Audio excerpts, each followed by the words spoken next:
Welcome to my video on the Roclite G275 and the TerraUltra G270. Both have the new graphene grip. So let's have a quick look at them and we'll go through the differences between them. 270 weighs 250 grams without the insole and 280 grams with the insole. The Roclite 275, 285 grams without and 305 with UK 9, Europe 43. Right, even though their weight are within 25 grams of each other, they are very, very different shoes. When you look at the marketing for them, I've got some notes here. I'll just hold it there. And if you don't want a zero drop shoe, then you probably are looking at something like the more all-round 275 with its 8mm drop. I've been wearing these, which is the 295s, which is probably the old version of these, on paths and trails for many years. As you can see, they're literally falling apart, and I found them very, very comfortable. These are the older designs.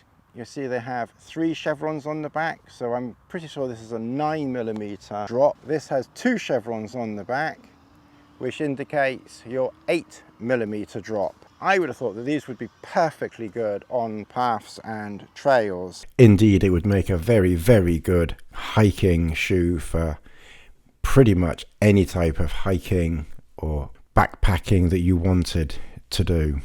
The midsole, which is this one here, is 16mm, so in other words from your heel to the ground is 16mm, and the midsole on this one, so from your heel to the ground, is 12mm, and this one is 12mm from your foot to the ground, whether it's here or here. On this one, your toes are 8mm from the ground, and your heel is 16mm from the ground, hence your 8mm drop. If that's 12mm from the ground here, and that's 8mm from the ground here, then obviously, assumably, you're going to have a little bit more protection to the front of your foot. That might be why they say this is a 3 for road and this is a 1 for road, because when you're running, you're landing and you're pushing off on that pressure onto that. This one has a lug depth of 6mm and this one has a lug depth of 4mm. The new graphene grip on them, so they should be extra grippy. They should be potentially more grippy than my very old trail shoes that I have. The tongues are very different on these.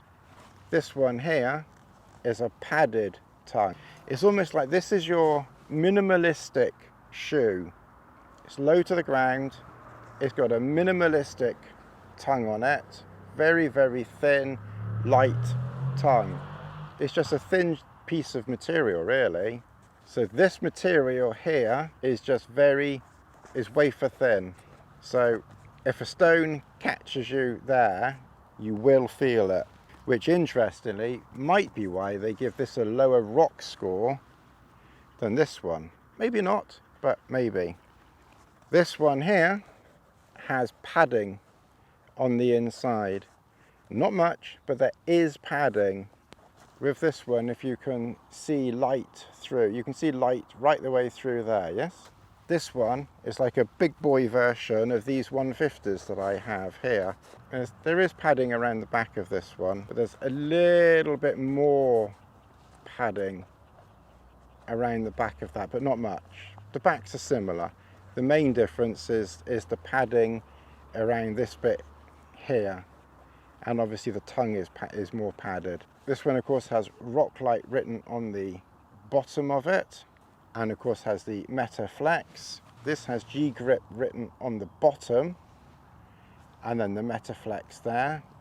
The Metaflex that's written on all of their shoes, even their super lightweight 150s from a long time ago, the Metaflex is kind of this area, that one there, Metaflex, and it's kind of like they've put a line across there as to where your toes are there and your foot's here.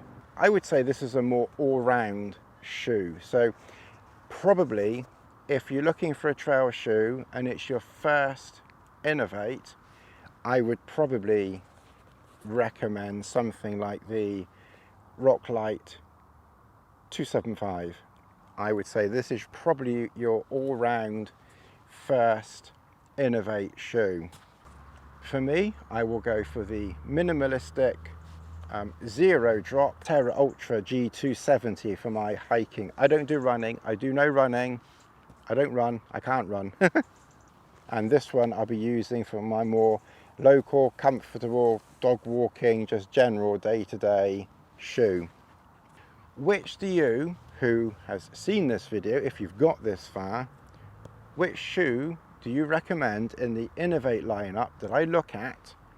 I won't necessarily get that one, I'll make my own decisions, but which one would you recommend in the one chevron, which clearly would be a 4mm drop? And I would be quite interested to have a 4mm drop, because with the old shoes, I have the 1 chevron, the 0 chevrons, 3 chevrons, and the 2 chevrons on. So from the old ones, I've got all the different heights of heel. So I would be interested in getting a 1 chevron shoe. Right, so I'm going to put both of these shoes on. They are both a size 9 UK. Fitting for me, I've always been a size 9 UK. All of my shoes are size 9 UK. My big toe is around about there, so fitting on that one is fine. Fitting on that one, big toe is around about there. Please check out my other video on how best to do up your shoelaces so they do not come undone. And clearly both are very comfortable. You can feel this one is a lot closer to the ground, obviously because it's a 0 drop, and this one you can definitely feel that you are higher off the ground. Please like and subscribe and hit the notification button. There's not a lot in it. Obviously the ground here is not the most even either. They're both incredibly comfortable. Like I said, one will be my day-to-day wearer for home and things like that. I like the comfort of Inov8. And the other one will be my trail hiking shoe. I will do more videos like this if this proves quite popular in the future. If you're interested in a versus video or something like that, check out my other video and I will get back to you in the very near future. Thank you for watching. Thank you.